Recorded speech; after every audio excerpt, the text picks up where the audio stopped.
এই এলাকার এই এই এলাকা শুধু না, আচ্ছা ক্যান্ডিডেট সাহেবের সামনে আসেন, প্রার্থীরা একটু সামনে আসেন। এই এলাকা সহ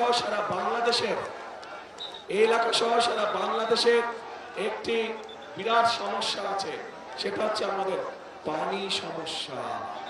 আমাদের পানি সমস্যা আছে সারা বাংলাদেশে, আর বিশেষ করে যেহেতু এই এলাকাটি কৃষি প্রধান এলাকা, এই এলাকায় এই সমস্যাটা রয়েছে এবং এই সমস্যাটি সমাধানের জন্য কাজে হাত দিয়েছিলেন শহীদ রাষ্ট্রপতি জিয়াউর রহমান।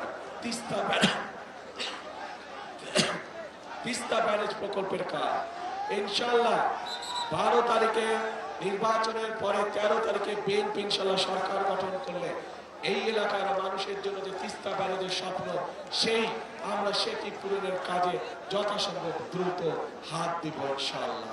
যাতে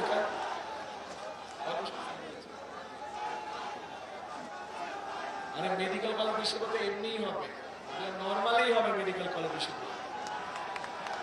তিস্তা মহাপরিকল্পনা বলতে আমরা যা বুঝি খাল খনন, বন সংরক্ষণ সহ কর্মসংস্থান সহ যেই কাজগুলো আছে ইনশাআল্লাহ পর্যায়ক্রমিকভাবে সবগুলো কাজ আমরা শুরু করব।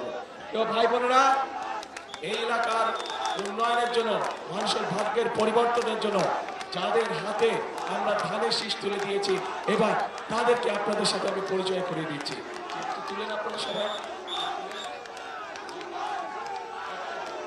এই যে এই মানুষগুলোকে আমরা এই এলাকার মানুষের ভাগ্যের পরিবর্তনের জন্য দায়িত্ব দিয়েছি, ইনশাআল্লাহ তাদেরকে আপনারা ধানের শীষ মার্কায় জয়যুক্ত করবেন 12 তারিখে ইনশাআল্লাহ।